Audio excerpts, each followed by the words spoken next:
दूसरा क्वेश्चन कह रहे हैं कि आप व्यामिश्रित अनेकार्थक उपदेशों से मेरी बुद्धि मोहित हो गई है। अंततः कृपा करके निश्चय पूर्वक मुझे बताए कि इनमें से मेरे लिए सर्वाधिक श्रेष्ठकर क्या होगा। अध्याय 2 में जो भी बताए हैं अध्याय 1 में, तो कहते इसमें से सबसे श्रेष्ठकर हमारे लिए क्या होगा, आप कृपा करके बता दीजिए। तो भगवान अध्याय 3 के 3 नंबर श्लोक में क्या कहते हैं, थोड़ा सा आप लोग ध्यान दीजिए। श्री भगवान वाच लोके अस्मिन् द्विविधा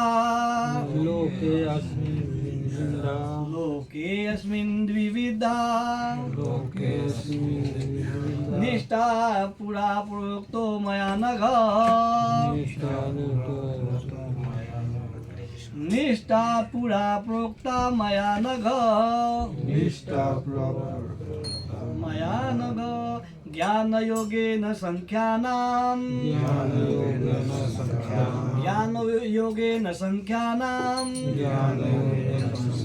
कर्म योगेन योगिनाम। हरे कृष्ण कृष्ण। श्री भगवान वाच श्री भगवान ने कहा लोके संसार में अस्मिन इस द्विविधा 2 प्रकार की निष्ठा श्रद्धा पूरा पहले प्रोक्ता कही गई माया मेरे द्वारा अनग हे निष्पाप ज्ञान योगेन ज्ञान योग के द्वारा संख्या नाम ज्ञानियों का कर्म योगेन भक्ति योग के द्वारा योगी नाम भक्तों का कर रहे हैं। अब दोहराइएगा कि श्री भगवान ने कहा हे निष्पाप अर्जुन मैं पहले ही बता चुका हूँ कि आत्म साक्षात्कार का प्रयत्न करने वाले 2 प्रकार के पुरुष होते हैं। कुछ ऐसे ज्ञान योग द्वारा समझने का प्रयत्न करते हैं, तो कुछ भक्ति मैं सेवा के द्वारा। हरे कृष्णा कृष्णा कृष्णा हरे हरे हरे राम राम राम हरे हरे।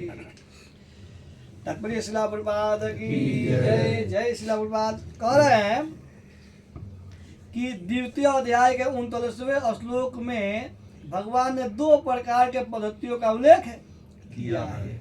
अब चल जाइए वहां पे, कहाँ पे, अध्याय 2 के 29 नंबर श्लोक पे, है ना। देखिए वहां पे भगवान कहना क्या चाह रहे हैं। पहले उल्लेख हो चुका है, क्या हुआ है थोड़ा सा आप लोग सुनिए एक बार।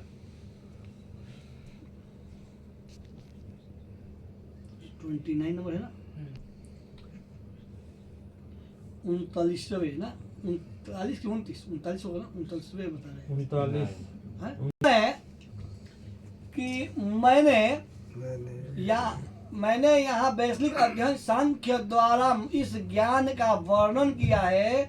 अब निष्काम भाव से कर्म करना बता रहा हूँ, उसे सुनो। हे पितापुत्र तुम यदि ऐसा ज्ञान से कर्म करोगे तो तुम कर्म के बंधन से अपने को मुक्त कर सकते हो। इसमें 2 प्रकार के जो बता रहे हैं अभी तो इसमें नहीं आ रहा ना।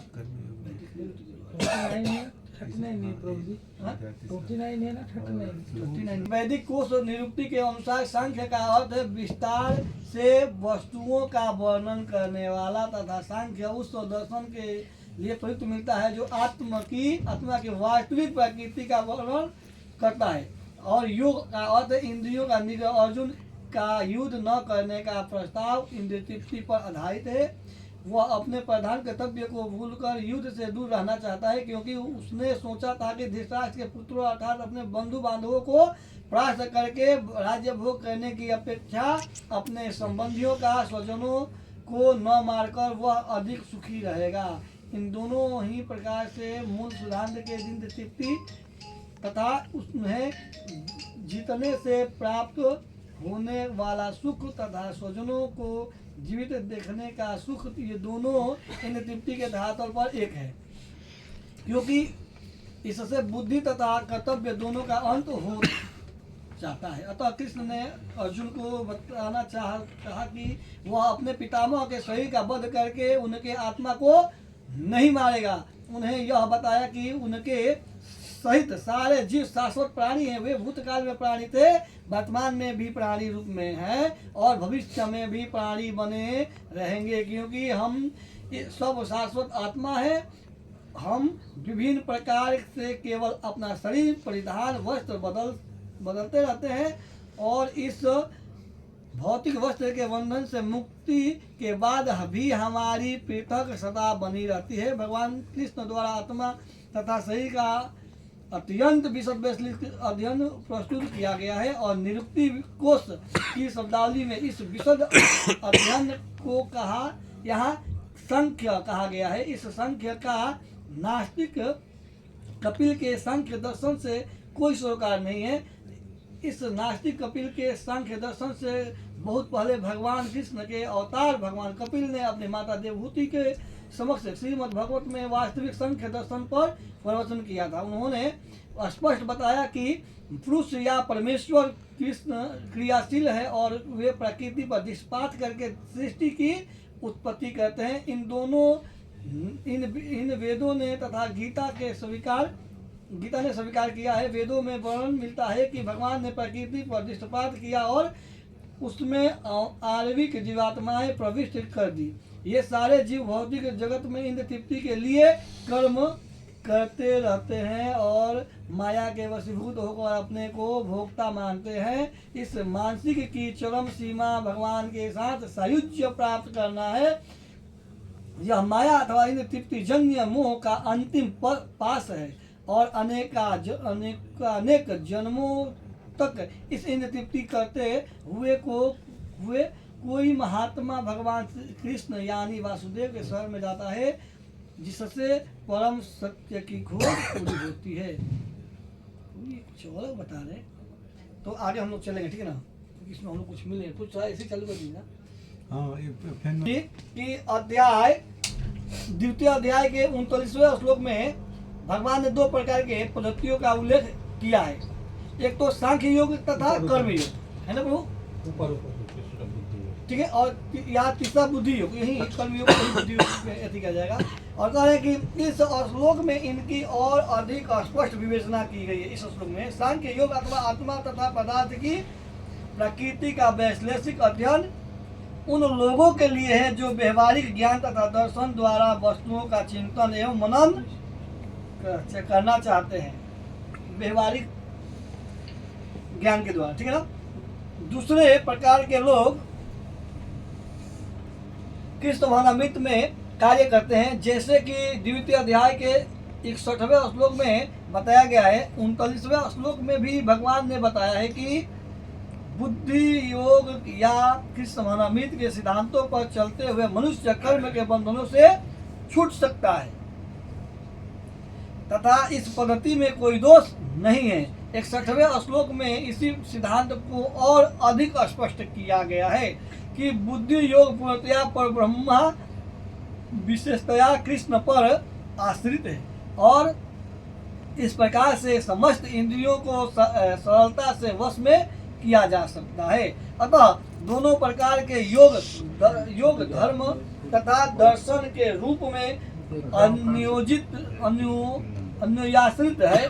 दर्शन धर्म मात्र भावुकता या कभी कभी धर्मांधता है और धर्म विहीन दर्शन मानसिक उहापोह है। अंतिम लक्ष्य तो कृष्ण है, क्योंकि जो दार्शनिक जन परम सत्य की खोज करते रहते हैं वे अंततः कृष्ण भावनामृत को प्राप्त होते हैं। इसका भी उल्लेख भगवद गीता में मिलता है। संपूर्ण पद्धति का उद्देश्य परमात्मा के संबंध में अपनी वास्तविक स्थिति को समझ लेना है। इसकी अप्रत्यक्ष पद्धति दार्शनिक चिंतन है, जिसके द्वारा क्रम से कृष्ण भावनामृत तक पहुंचा जा सकता है। प्रत्यक्ष पद्धति में कृष्ण भावनामृत में ही प्रत्येक वस्तु से अपना संबंध जोड़ना होता है। इन दोनों में से कृष्ण भावनामृत का मार्ग श्रेष्ठ है, क्योंकि इसमें दार्शनिक पद्धति द्वारा इन इंद्रियों को विमल नहीं करना होता। कृष्ण भावनामृत स्वयं ही शुद्ध करने वाली प्रक्रिया है और भक्ति की प्रत्यक्ष विधि सरल तथा दिव्य होती है। हरे कृष्णा कृष्णा कृष्णा हरे हरे, हरे राम राम राम। यहाँ पे सबसे पहला शब्द भगवान का कह रहे हैं, कहें कि श्री भगवान ने कहा, भगवान ने क्या कहा कि हे निष्पाप अर्जुन, निष्पाप की आप कोई पाप नहीं किए, आप में कोई पाप है ही नहीं, हे निष्पाप अर्जुन।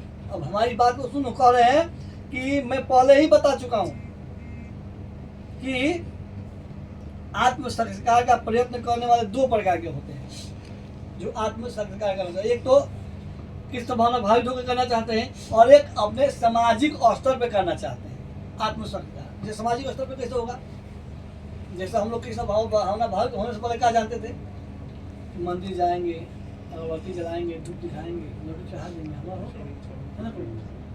और दूसरा क्या है कि हम लोग कृष्ण भावना भावित में कैसे करते हैं, सुबह स्नान करके आएंगे, तिलक चंदन करेंगे, तिलक चंदन करने के बाद आचमन करेंगे, फिर तिलक चंदन करेंगे, फिर अल्टर खोलेंगे, ठाकुर का सेवा करेंगे, जपा करेंगे।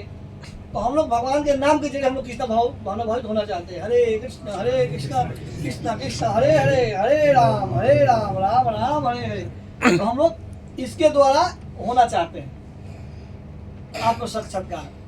ऐसे भी कहा जाता है ना कि इसमें 61वें नंबर में शायद बताया गया है,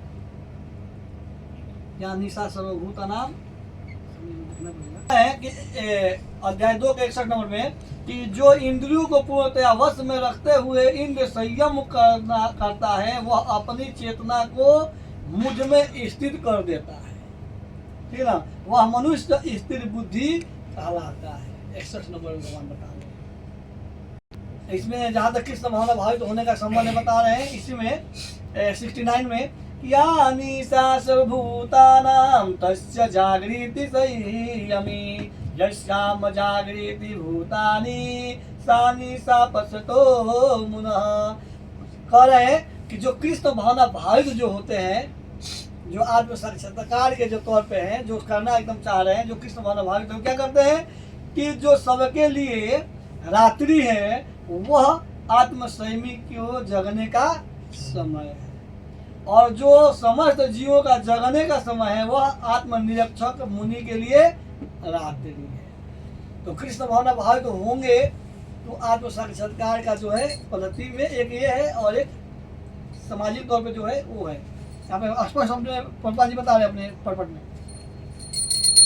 कि प्रत्यक्ष पद्धति में कृष्ण भावना मृत में ही प्रत्येक वस्तु से अपना संबंध जोड़ना होता है। अब बाहर से भी जोड़ेंगे तो भी आपका उसी से उन्हीं से जोड़ेंगे। कुछ आदमी है कहो जी जो बाहरी जो संबंध जो जोड़ना चाहते हैं वो कहो जी वो माधव की जय, राधा माधव की जय, गौरताई की जय, कृष्णा प्रपाद की जय, कृष्णा गुरुदेव की जय, गुरुवेश तो भक्तबिंद की जय, गौर कुछ ऐसे भक्त हैं जो कि कृष्ण भावना भावित नहीं है, फिर भी क्या कहते हैं हम लहसुन प्याज नहीं खाते, हमने नॉनवेज छोड़ दिया, हमने ये कर दिया, हमने वो कर दिया, हमने ये विख्यात कर दिया। तो जहाँ तक हमारा सोच है कि आपने जो त्यागा है ये कोई बड़ी उपाधि नहीं है एक संत के लिए, आत्म साक्षात्कार के लिए। अब आप बोलेंगे हमने नॉनवेज त्याग दिया, क्या मनुष्य का भोजन है वो? नहीं। यहाँ तक कि लहसुन प्याज भी हमारे अथी में वर्जित है, उसको भी तामसिक माना गया है ना प्रभु? माना गया ना, है ना? तो उसको भी त्याग, वो भी हमारा भोजन आहार नहीं है। वो लोग बोलते प्रभु जी हमको तो ये बीमारी होगा नहीं खाएंगे तो नहीं जाएंगे, है उसके जगह पे और भी चीज है जो आपको उतना पौष्टिक आहार दे सकता है। ऐसा नहीं कि आपको नहीं देगा, वो देगा, लेकिन आप उसको खोज नहीं रहे। तो आत्म साक्षात्कार करने के लिए बता रहे हैं कि जो सबके लिए, जो सब जीवों के लिए रात्रि है, वो आत्म संयमी के लिए जगने का समय है। जब आप आत्म साक्षात्कार करना चाहेंगे तो इस पद्धति का आपको बढ़िया से पालन करना पड़ेगा। और कह रहे हैं कि और जो समस्त जीवों का जगने का समय है वह आत्मनिरीक्षक मुनि के लिए रात्रि के समान है। जब सब दुनिया जगेगी तो हम लोग सोएंगे, जब सब सोएंगे तो हम जगेंगे। वही होता है ना, रात को 3 बजे जग करके स्नान ध्यान करके, है ना, उसके बाद से तिलक चंदन करके अटर खोलेंगे, ठाकुर जी का सेवा करेंगे, जपा करेंगे। यही तो है आत्म साक्षात्कार, और क्या है? यही ना है प्रभु। अब ये कड़ाके की ठंडी में सुबह 3 बजे जग करके नहा लेना, सेवा में लग जाना, ये तो सलाह नहीं है। कल की बात है, हमको बता रहे थे कि प्रभु आप जब कहाँ पे आएंगे ना तो आपको समझ में आएगा 2 टाइम नहाना क्या कितना भारी चीज़ है। बोला कि सब ठाकुर का कृपा होगा, नहाएंगे भी और साधना भी करेंगे, क्योंकि हम लोग का प्रत्यक्ष हर दिन का ये साधना है। तो हो सकता है थोड़ा गर्मी ज़्यादा हो, ठंडी ज़्यादा हो, है ना, मौसम तो वैसा आते जाते रहेंगे, ठीक है ना। तो आत्म संयमी जो है प्रभु जी, वो इस चीज़ से बदलता, अपना मन को नहीं बदलता है। वो स्वभाव में, क्या गर्मी, क्या वर्षा, क्या ठंडी, सब में स्वभाव रहेंगे। तो हमको तो चिंतन करना ही है, और करना क्या है। यहाँ बता रहे ना कि कह रहे हैं कि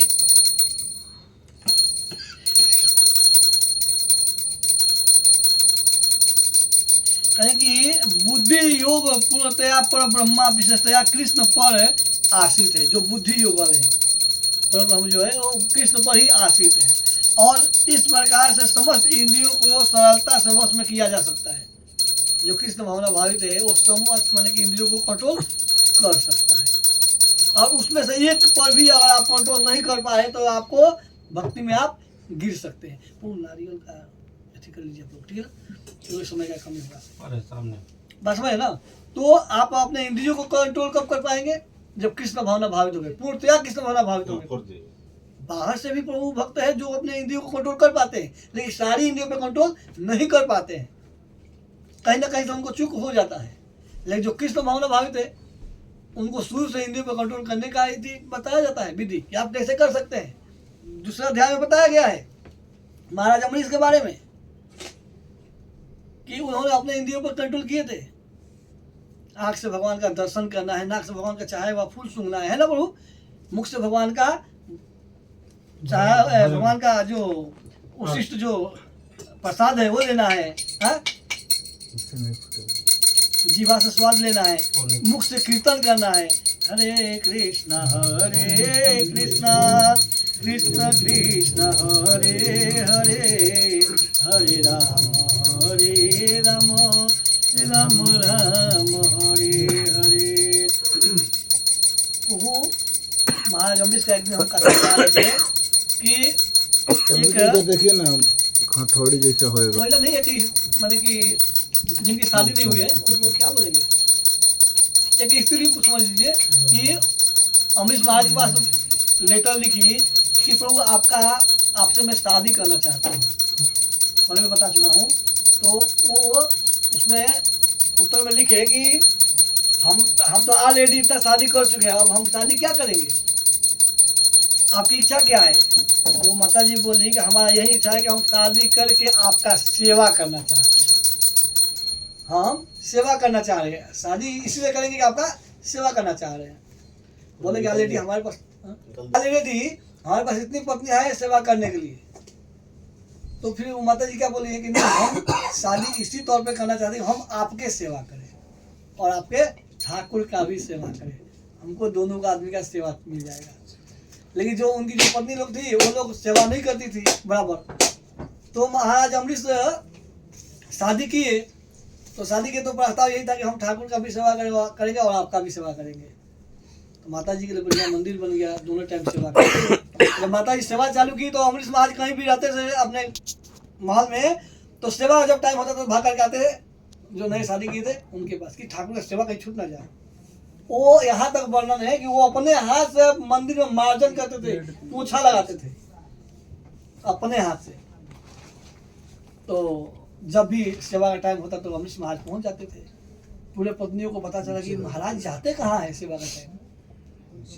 सब लोग मिल के पता किए तो जो नई नवीन दुल्हन आई है वही सेवा कर रहे हैं, उनके पास जा रहे हैं। शाम के सुबह को भक्के मंगला आदि पकड़ते हैं, शाम को गौर आदि पकड़ते हैं, नसीम आदि पकड़ते हैं, तुलसी आदि पकड़ लेते हैं।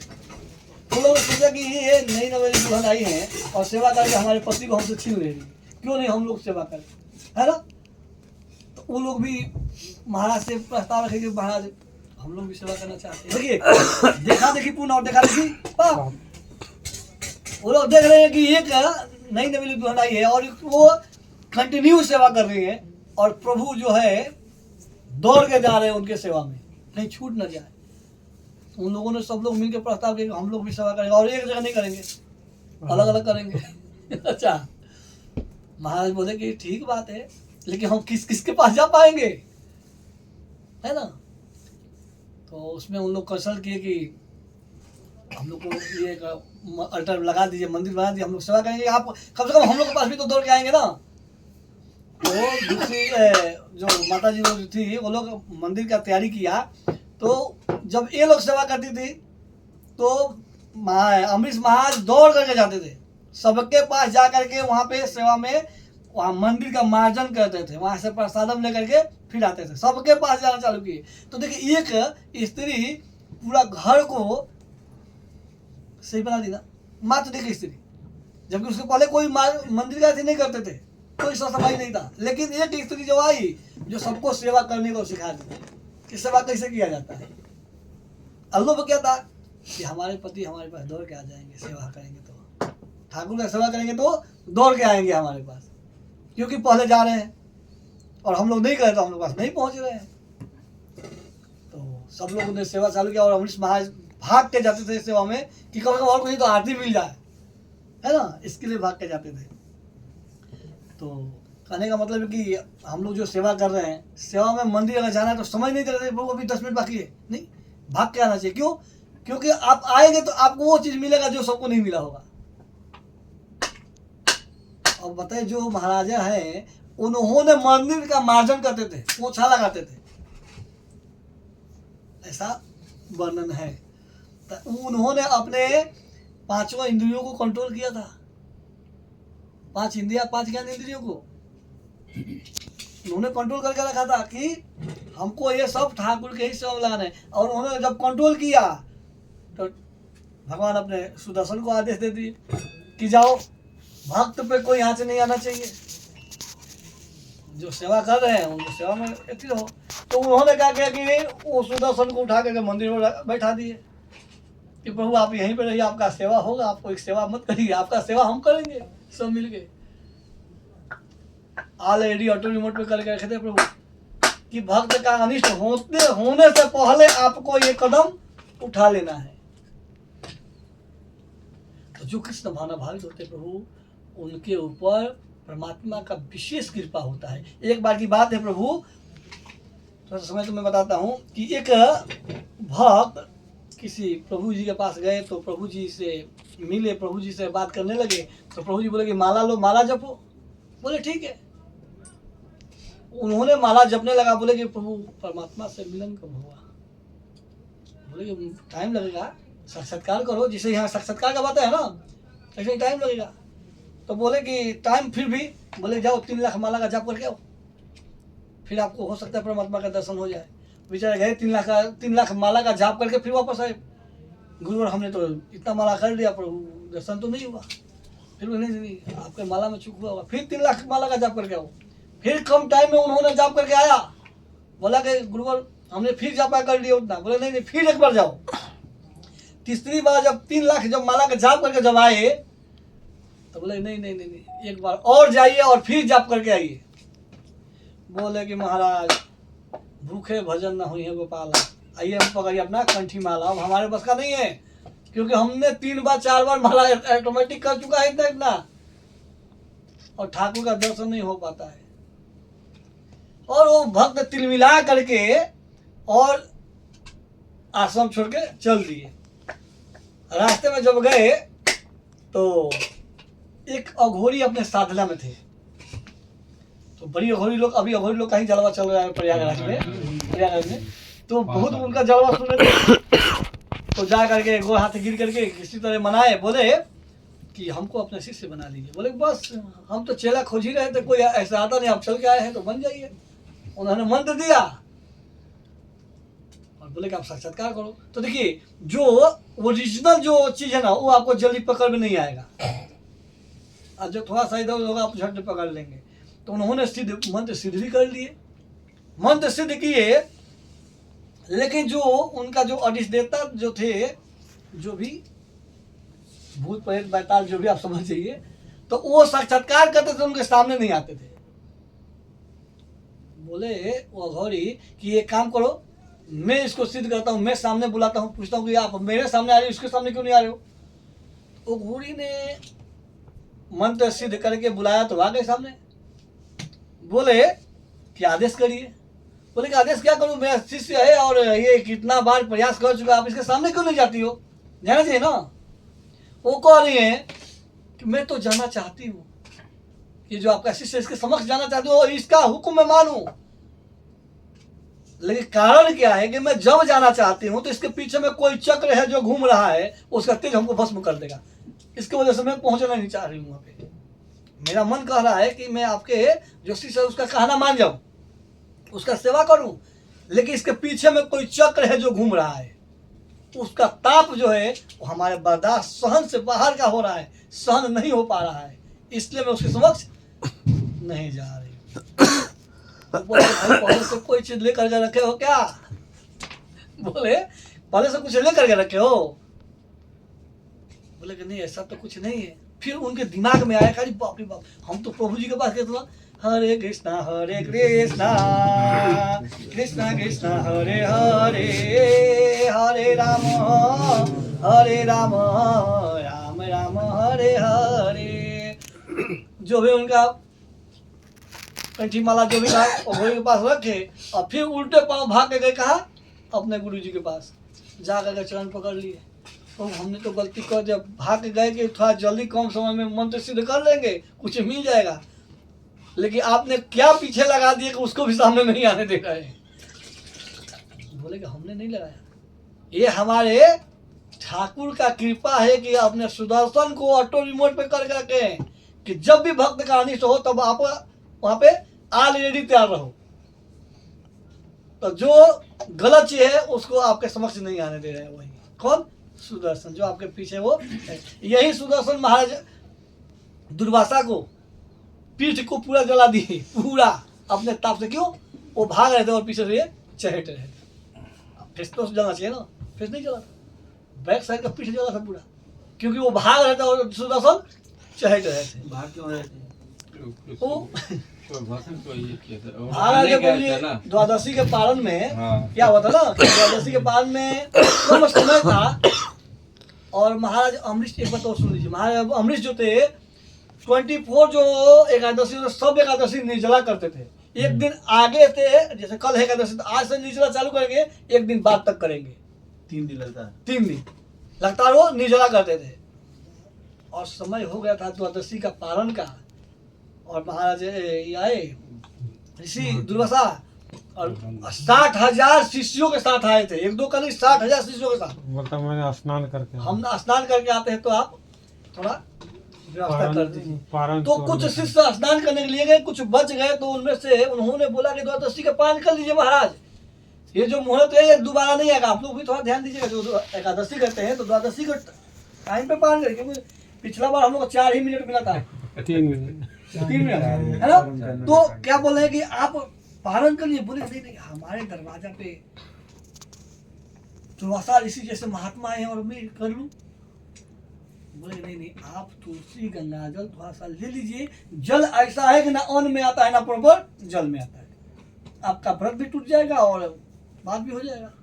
वो आए, ये अपना पारण किए जल का, तब तक आए तो पता चला कि अमरीश तो पारण कर लिए, बस भड़क गए। अरे पारण कर लिए भाई तो कोई बात नहीं, समझ जाना चाहिए। तो उन्होंने अपना जटा उखाड़ के पड़का, कीर्तिया उत्पन्न हुई और कीर्तिया मारने के लिए दौड़ पड़ी अमरीश महाराज को। तब वो कृतियां जब मारने के लिए दौड़ी ना, तो महाराज अम्बरीश को आदेश नहीं देना पड़ा सुदर्शन को कि प्रभु आप बचाए, नहीं, और डर के मारे एक कदम पीछे भी नहीं गए, बोले कि जो होगा हरि कृपा होगा। अगर आज हमारी अंत है इस शरीर का तो कोई बात नहीं है, हरि जिसमें राजी उसमें हम राजी।